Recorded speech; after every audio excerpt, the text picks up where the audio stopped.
दशरथ बाप की लाली दरवा जवा हीरा रतन जड़ी। दशरथ बाप की लाली दरवा जवा हीरा रतन जड़ी। निरूरी के तिलक देवन राम के तिलक चढ़ा।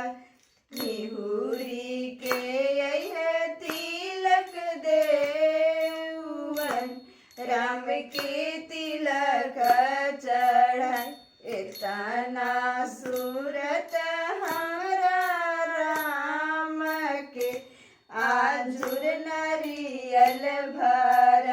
इतना सूरत हमारा राम के आजुर नरियल भर।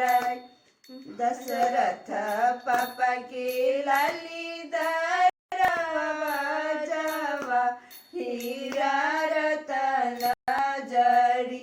दशरथ पापा के लाली दरवा जवा हीरा रतन जड़ी। निहुरी के तिलक देवन राम के तिलक चढ़ा। इतना सूरत हमरा राम के आजुर नरियल भर।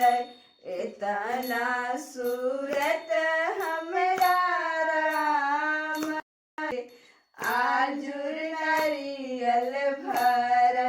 इतना सूरत हमरा राम के आजुर नरियल भर।